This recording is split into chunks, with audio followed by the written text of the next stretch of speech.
Hello and welcome back to easy परीक्षा।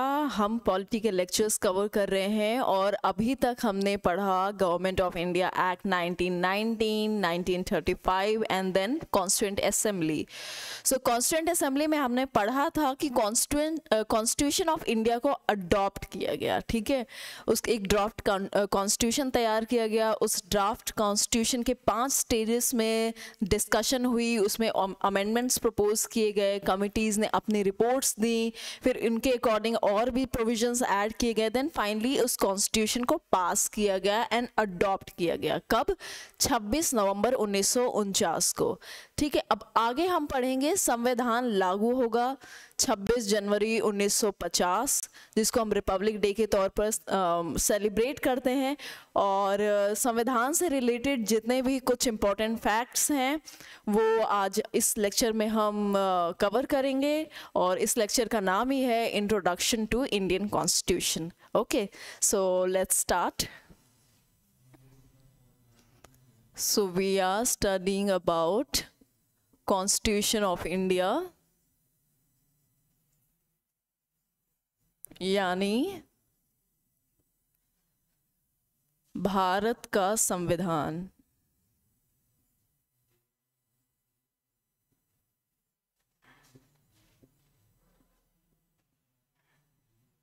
ठीक है, कॉन्स्टिट्यूशन ऑफ इंडिया। ओके, सो हमने एक बार मैं आपको टर्म बता देती हूँ। पहले तो ये अडॉप्ट हुआ कब? 26 नवंबर 1949, ठीक है। अडॉप्ट। अब इस अडॉप्ट का मतलब क्या है? क्योंकि अडॉप्ट तो हुआ 26 नवंबर को और ये हुआ it came into force, it came into force. इसको बोल सकते हैं इम्प्लीमेंटेड। इम्प्लीमेंटेशन कब से शुरू हुआ संविधान का? पास तो वो पहले ही हो गया था, राइट। इम्प्लीमेंटेशन या फिर हिंदी में लागू होना, कब से ये लागू हुआ? That is 26 January 1950, 26 January 1950। So adopt का मतलब ये है कि बेसिकली हमने इस दिन इस संविधान को, जो ड्राफ्ट तैयार हुआ था, उसको पास किया। It was passed on this day और हमने इसको अडॉप्ट किया। मतलब now we have it, now we have our own constitution. अभी तक हमारे पास संविधान था नहीं अपना। सो अब फाइनली 26 नवंबर 1949 को ये हुआ कि संविधान हमारे पास आ गया। अब चाहते तो उसको तभी लागू भी कर सकते थे, लेकिन लागू करने के लिए हमारे जो उस वक्त जो हमारे नेता थे, तो उनका मानना ये था कि इसको उस दिन लागू करना चाहिए जिस दिन सेलिब्रेट करते वक्त हम देशवासियों के मन में जो पैट्रियोटिज्म की फीलिंग है, जो नेशनलिज्म की फीलिंग है, वो बहुत ही एकदम चरम सीमा पे रहनी चाहिए और वो हमेशा हमें याद रहना चाहिए। तो 26 जनवरी का जो डेट है, अगर आप आधुनिक भारत के इतिहास में आपने पढ़ा होगा, आपको ध्यान होगा कि 1930 में जो पूर्ण स्वराज शुरू होता है, तो उस दिन से जब पूर्ण स्वराज, तो 1930 में उसको रेजोल्यूशन पास हो गया, अडॉप्ट हो गया, राइट। बट 26 जनवरी से एक नया सिलसिला शुरू हुआ था। वो ये था कि उस वक्त जो हमारा झंडा था, उस वक्त ये ट्राई कलर था नहीं, झंडे का डिज़ाइन उस वक्त कुछ और था, उसमें चरखा बना होता था। तो 26 जनवरी को रावी नदी के किनारे पंडित नेहरू ने इस झंडे को फहराया था और तब से लेके अभी तक, ये 1950 तक, इस दिन को पूर्ण स्वराज के रूप में हम सेलिब्रेट करते थे। तो हमारा इस डेट के साथ एक इतिहास जुड़ा हुआ था। तो इस वजह से ये 26 जनवरी को ये डेट डिसाइड की गई कि हम 26 जनवरी को इसको लागू करेंगे, ठीक है। और 26 नवंबर 1949 को ये अडॉप्ट किया गया। अब हमें दोनों में डिफरेंस समझ में आ गया। ये पास किया गया है, पास करना मतलब, अडॉप्ट करना मतलब now we have it, now we have it. हमारे पास एक संविधान आ गया है, बट लागू होगा 26 जनवरी को, ठीक है। अब 26 जनवरी को लागू होने से क्या बदलाव आए? 26 जनवरी को लागू होने से बदलाव एक ये आया कि जो हमारा संविधान है उसमें एक आर्टिकल है, आर्टिकल नंबर है अनुच्छेद 395 आर्टिकल 395। सो ये 395 आर्टिकल कहता क्या है, इससे आपको समझ में आ जाएगा कि लागू होने का मतलब क्या है। तो 395 अनुच्छेद 395 कहता है कि इस संविधान के साथ, इस संविधान के लागू होते ही जो इंडियन इंडिपेंडेंस एक्ट था ना 1947, 15 अगस्त 1947 को जो इंडियन इंडिपेंडेंस एक्ट आता है 1947, और अभी तक हम जिस एक्ट के अनुसार चल रहे थे वो था गवर्नमेंट ऑफ इंडिया एक्ट 1935। और इस एक्ट से रिलेटेड इसके साथ जो भी सप्लीमेंट्री एक्ट्स थे जो इस ब्रिटिश इंडियन एम्पायर को गवर्न कर रहे थे, वो सब इस दिन से 26 जनवरी 1950 जिस दिन से ये संविधान लागू हो जाता है, ये दोनों एक्ट उसी दिन खत्म हो जाते हैं, यानी कि रिपील कर दिया जाता है, इनको निरस्त कर दिया जाता है। They are repealed through this article. अभी भी आप अपना संविधान आपके पास है तो आप उसको ओपन करिए, इंडियन कॉन्स्टिट्यूशन बेयर एक्ट या जो कोई और दूसरी किताब हो उसमें भी। सो आर्टिकल 1995 आप पढ़ेंगे, उसमें यही बातें लिखी हुई हैं। एक एक्सेप्शन ये था कि जो abolition of privy council, privy council को जो एबोलिशन एक्ट था, abolition of privy council act, इसको छोड़ दिया गया था। ये रिपील नहीं होगा, ये लागू रहेगा। ठीक है, प्रिवी काउंसिल यानी जो राजा महाराजाओं का जो राजा महाराजाओं के राज को खत्म करना था ना, अब देश आजाद हो रहा है, अब पार्लियामेंट कानून बनाएगी, संविधान के हिसाब से सारे कानून आएंगे, संविधान एक सुप्रीम लॉ की तरह काम करेगा, और इसके बाद जो भी लॉज आएंगे जो वो इसी संविधान से निकल के आएंगे, इसी संविधान के किसी अनुच्छेद, किसी प्रोविजन को जस्टिफाई करेंगे बेसिकली। ठीक है, सो आर्टिकल 395 से ये दोनों एक्ट रिपील कर दिए गए, और अब से ये डिक्लेयर करता है, ये बेसिकली ये आर्टिकल डिक्लेयर करता है कि अब इस देश में संविधान लागू होगा जो कि सुप्रीम लॉ है। ये एक सुप्रीम लॉ है, supreme law of the country. इस देश का सबसे बड़ा लॉ यही है। ठीक है, ये basically father of all laws of our country. Okay, जितने भी बाकी लॉज बनेंगे वो इसी के किसी प्रोविजन से निकल के आएंगे। राइट, सो आर्टिकल 395 से हमने समझा कि ये दोनों एक्ट्स को रिपील किया गया जो ब्रिटिश इंडियन एम्पायर को रूल कर रहे हैं, और इसके बाद कॉन्स्टिट्यूशन ऑफ इंडिया इम्प्लीमेंट किया जाएगा। ओके, सो हमने इन दोनों शब्दों में डिफरेंस समझा। नाउ, और हाँ, एक और चीज़ है यहाँ पे, 26 नवंबर अभी तक 2015 के पहले तक जो 26 नवंबर था, क्योंकि ये डेट भी तो इम्पोर्टेंट है ना, इस डेट को तो हमने अपने संविधान को पास किया, उसको अडॉप्ट किया, तो सिग्निफिकेंस तो इस डेट का भी है। तो इस डेट को अभी तक नेशनल लॉ डे के रूप में हम सेलिब्रेट करते थे, या इसको लॉ डे भी कहा जाता था, नेशनल लॉ डे। लेकिन 2015 में, अक्टूबर 2015 में, जब doctor Ambedkar statue of equality जो कि मुंबई में है, जब उस मेमोरियल का इनॉग्रेशन हमारे माननीय प्रधानमंत्री कर रहे थे, तो उन्होंने एक नई घोषणा की। तो उस दिन उन्होंने कहा कि अब से हम 26 नवंबर को कॉन्स्टिट्यूशन डे के रूप में सेलिब्रेट करेंगे। उसका मकसद ये है कि देश में संविधान को लेकर जागरूकता फैलाना था। उसका मकसद था कि जब हम इस डेट को कॉन्स्टिट्यूशन डे के रूप में सेलिब्रेट करेंगे तो हम ध्यान रखेंगे कि हमारा संविधान क्या कहता है।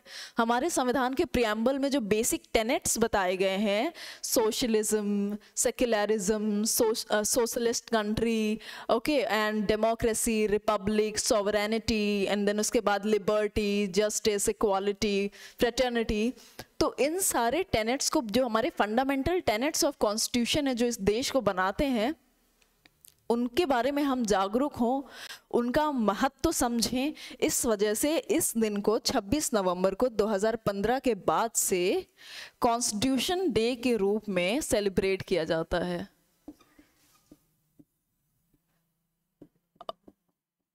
और जब ये नई प्रथा कह सकते हैं शुरू की गई, तब काफ़ी जोर शोर से शुरू की गई थी।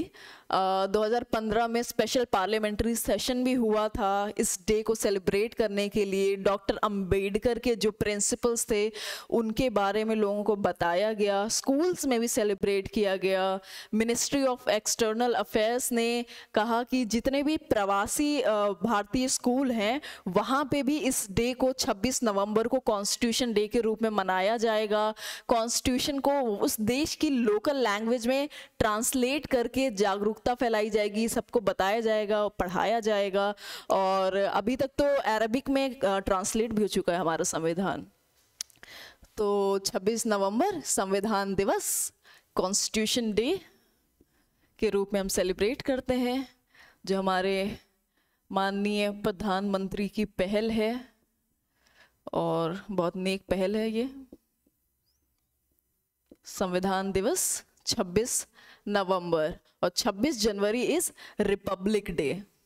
ठीक है, 26 जनवरी इज रिपब्लिक डे। 26 जनवरी को संविधान लागू किया जाता है। रिपब्लिक से मतलब ये है कि हमारे देश के जो हेड ऑफ स्टेट हैं, ही और she is elected by the people. वो बेसिकली वो जनता द्वारा इलेक्ट किए गए हैं and they are representative of people.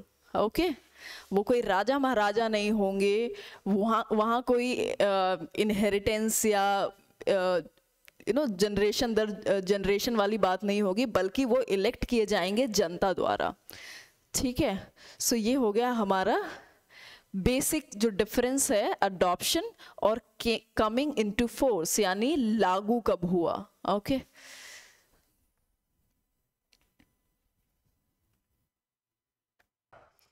Okay, so now constitution of India से रिलेटेड कुछ इंटरेस्टिंग फैक्ट्स, इंटरेस्टिंग भी हैं और वो एग्जाम के लिए भी इम्पोर्टेंट हैं। ओके, सो सबसे पहली बात तो ये जान लेते हैं कि हमें संविधान की ज़रूरत क्यों है। Why do we need a constitution? Why do we need a constitution?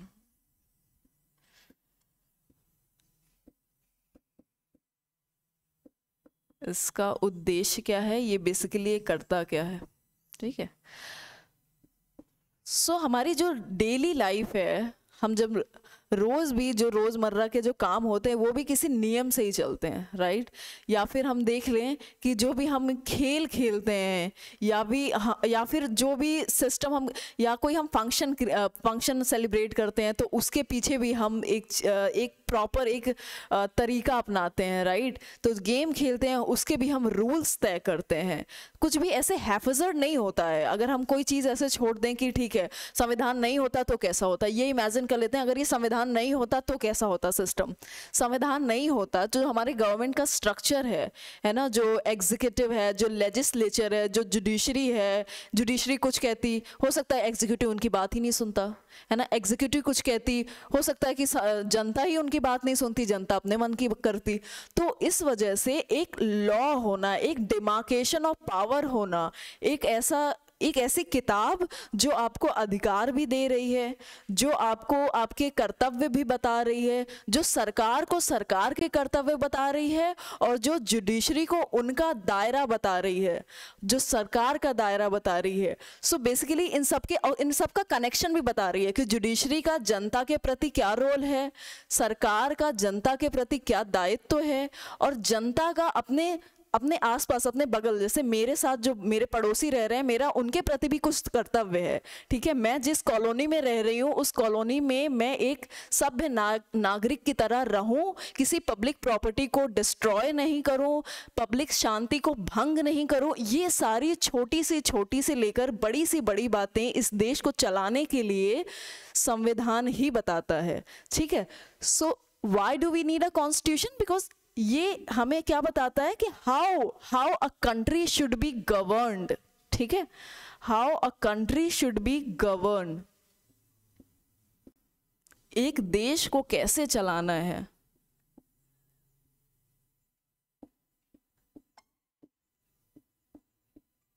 ठीक है, अब ये चीज कैसे बताता है, ये बेसिकली सबसे पहले तो ये डिमार्केशन ऑफ पावर करता है। ठीक है, डिमार्केशन ऑफ पावर,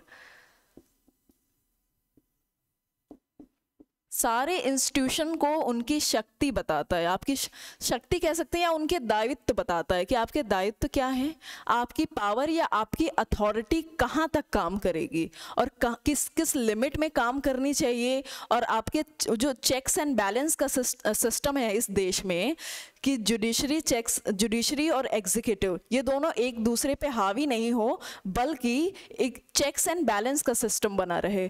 ठीक है, सो ये बेसिकली डिमार्केशन ऑफ पावर देता है, how a country should be governed. ठीक है, रूल्स बताता है, ये कुछ फंडामेंटल यानी मूलभूत अधिकार देता है। ठीक है, राइट्स ड्यूटीज बताता है। डीपीएसपी नीति निर्देशक तत्व, directive principles of state policy, ये सरकार को बताता है कि आपको क्या करना है आगे, आपका एक विजन क्या है, सरकार का एक विजन क्या होना चाहिए एक बेहतरीन सोसाइटी को बनाने के लिए। सोशल जस्टिस कैसे आएगा, इकोनॉमिक जस्टिस कैसे आएगा, पॉलिटिकल जस्टिस कैसे आएगा, ये संविधान ही बताता है डीपीएसपी के थ्रू और इसके बाकी प्रोविजंस के थ्रू। ओके, जुडिशरी को क्या बताता है अब, और डिमार्केशन ऑफ पावर में एक एग्जांपल देती हूँ आपको। जैसे कोर्ट्स, जैसे रिट पिटीशन है, ठीक है, रिट पिटीशन आप डिस्ट्रिक्ट कोर्ट में नहीं जाएंगे, ये संविधान आपको बताता है रिट पिटीशन कहाँ जाना है। रिट पिटीशन के लिए या तो हाई कोर्ट या तो सुप्रीम कोर्ट, आर्टिकल 32, आर्टिकल 226। ठीक है, और आर्टिकल 51 ये separation of executive from judiciary और एग्जीक्यूटिव में सेपरेशन ऑफ पावर होना चाहिए। सो सेपरेशन ऑफ पावर कैसा, चेक्स एंड बैलेंस का, दोनों एक दूसरे पे एक तरीके से निगरानी रखेंगे कि कोई किसी की, जैसे सुप्रीम कोर्ट में आप देखते होंगे, सुप्रीम कोर्ट ने दिल्ली में पॉल्यूशन को लेकर के कोई नया नियम दिया, कोई जजमेंट दिया, उन्होंने बोला कि यहाँ पे लोगों की right to life and liberty को आप वायलेट कर रहे हैं, पॉल्यूशन इतना बढ़ गया है, सरकार ध्यान नहीं दे रही है। और एक ऑर्डर आया था जिसमें ये था कि हाईवे से 500 मीटर की दूरी तक कोई भी शराब की दुकान नहीं होनी चाहिए, है ना। तो ये सारी जो चीज़ें हैं, ये जुडिशियल एक्टिविज्म भी कहा जाता है इसको, लेकिन ये बेसिकली जहाँ पे एग्जीक्यूटिव फेल हो रहा है, जहाँ सुप्रीम कोर्ट को लगता है कि एग्जीक्यूटिव यहाँ पे अपने कर्तव्यों को पूरी तरीके से नहीं कर पा रहा है, या कर भी रहा है वो ठीक तरीके से इम्प्लीमेंट नहीं हो रहे हैं, एनफोर्स नहीं हो रहे हैं, वो एग्जीक्यूशन में नहीं आ पा रहे हैं, तो वहाँ सुप्रीम कोर्ट बीच में आता है। ठीक है, supreme court basically guardian of people's right, as a guardian of this constitution, protector of people's right, वो यहाँ पे आता है और नए नए ऑर्डर्स या जजमेंट्स देता है। ठीक है, ऐसे बहुत सारे एग्जांपल्स होंगे, बट बेसिकली हमने यहाँ पे समझा कि हमें संविधान की जरूरत क्यों है। ठीक है, ये बेसिकली बताता है देश को कैसे गवर्न करना है, पावर का डिवीजन देता है, राइट। सो ये है संविधान का बेसिक मकसद। अब संविधान आ गया, अब इसके आगे हम देखेंगे ये जो संविधान आया है, जब हम कॉन्स्टिट्यूएंट असेंबली में डिस्कस कर रहे थे तो मैंने आपको बताया था जो कॉन्स्टिट्यूशनल एडवाइजर थे डॉक्टर BN राव, वो कई देशों में गए थे, वहाँ के जजेस से वहाँ के संविधान को, वहाँ के कानून को उन्होंने पढ़ा, उन्होंने समझा, उन्होंने ये देखा कि वहाँ का कौन सा कानून हम इस देश में लागू कर सकते हैं, क्योंकि हमारे देश की कुछ पर्टिकुलर समस्याएं हैं, किसी दूसरे देश की हो सकता है कुछ और समस्याएं हो, तो उनका संविधान उनके हिसाब से बना हुआ है, तो वहाँ की कुछ ही चीज़ें होंगी जो हमारे देश में हमें ज़रूरत है, पूरा का पूरा कॉपी नहीं करना है हमें। तो उन्होंने कई सारे देशों के संविधान पढ़े, वहाँ के ज्यूरिस्ट से डिस्कशन किया, और फिर फाइनली सब कुछ तय करने के बाद एक जो खाका तैयार किया गया था, ड्राफ्ट ऑफ इंडियन कॉन्स्टिट्यूशन, वो कई सारे देशों के संविधान से कुछ कुछ चीज़ें उसमें ली गई थी। ठीक है, इसीलिए इस संविधान को ना बोरोड भी कहते हैं, इट इज़ बोरोड। बहुत सारे संविधानों को मिला करके, बहुत सारे देशों को संविधान को पढ़ करके ये संविधान बनाया गया था।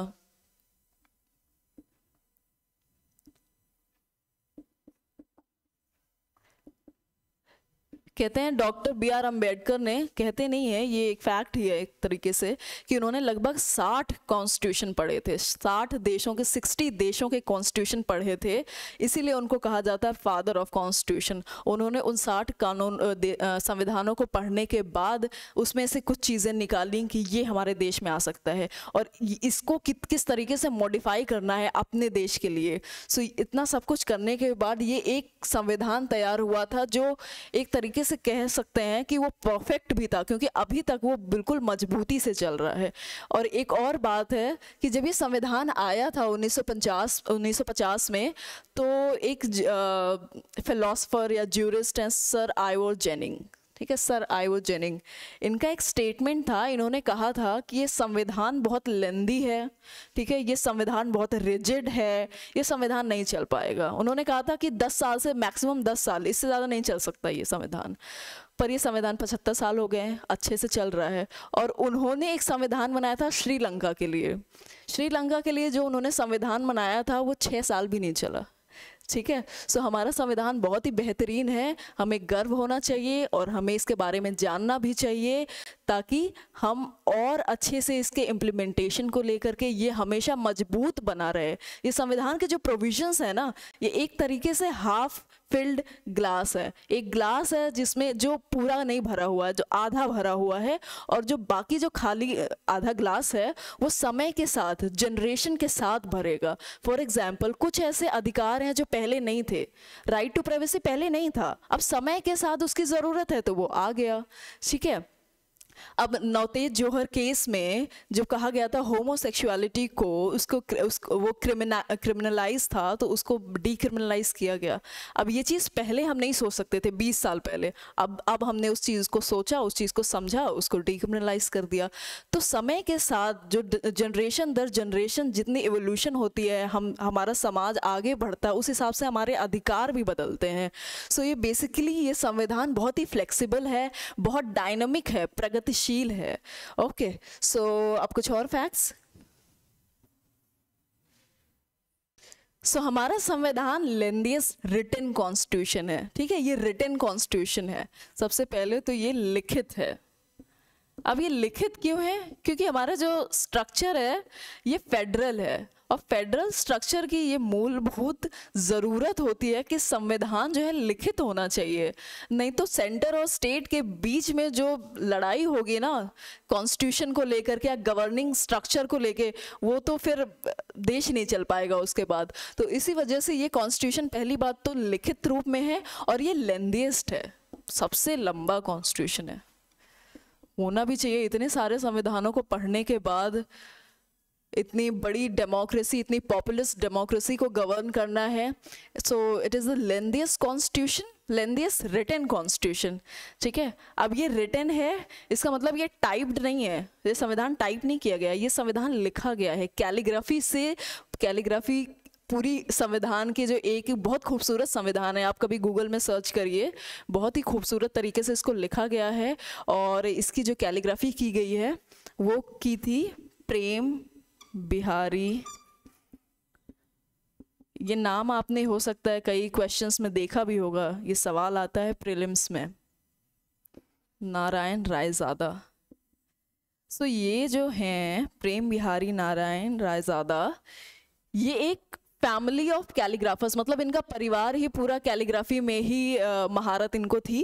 तो पंडित नेहरू ने इनसे रिक्वेस्ट की कि आप जो संविधान आप लिखिए, आपकी लिखाई बहुत ही खूबसूरत है, ठीक है। तो इनसे रिक्वेस्ट की गई कि आप लिखिए, तो ये मान गए। अब इनसे पूछा गया कि आप क्या चार्ज लेंगे, तो अब संविधान लिख रहे हैं भाई, देश का संविधान लिख रहे हैं, क्या ही चार्ज ले सकते हैं ये। तो इन्होंने एक रिक्वेस्ट की, इनकी रिक्वेस्ट ये थी कि जब ये संविधान लिखेंगे तो संविधान के हर पेज में नीचे इनका सिग्नेचर होगा। तो इससे बड़ी क्या जी वो प्राइज़ ले सकते थे। तो उनके हर पेज में आप असली जो संविधान है इसके हर पेज में नीचे प्रेम बिहारी नारायण रायज़ादा की सिग्नेचर है, और जो आखिरी पेज है उसमें इनके दादाजी की सिग्नेचर है। सो ये डिमांड इन्होंने लिखने से पहले ही रख दी थी, और आज भी है वो। सो ही इज़ द कैलीग्राफर, इन्होंने ही लिखा है इस संविधान को। ओके अब जो संविधान लिखा गया है ना, ये ऐसा है कुछ, ये फॉर एग्जाम्पल ये पेज है संविधान का, ठीक है, ये ऐसा बॉर्डर बना हुआ है और यहाँ पे संविधान लिखा हुआ है, और एक यहाँ ऊपर एक और ब्लॉक है जिसमें जो हमारी रामायण महाभारत या और भी मैथोलॉजिकल जो स्टोरीज हैं उनकी पिक्चर्स यहाँ पे बनी हुई हैं, ठीक है। तो यहाँ पिक्चर्स बनी हुई है, यहाँ कुछ बॉर्डर डिज़ाइंस बने हुए हैं, यहाँ कैलीग्राफी है और यहाँ पे प्रेम बिहारी नारायण रायज़ादा के सिग्नेचर हैं। तो ये जो यहाँ पे ड्राइंग बनी हुई है, जो यहाँ पे आर्ट है, ये बनाया है राम मनोहर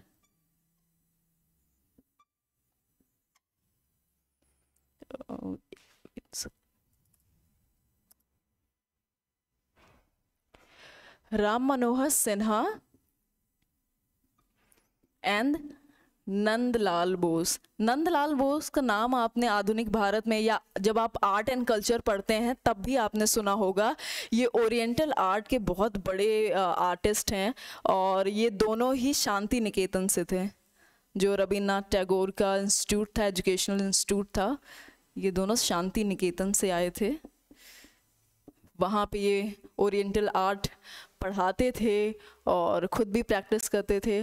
तो जो यहाँ पे जो ड्राइंग बनी हुई है, जो पेंटिंग्स हैं, इसमें मिनिएचर पेंटिंग्स कहते हैं उनको, क्योंकि वो छोटे सी हिस्से में बनी हुई है। ये मिनिएचर पेंटिंग्स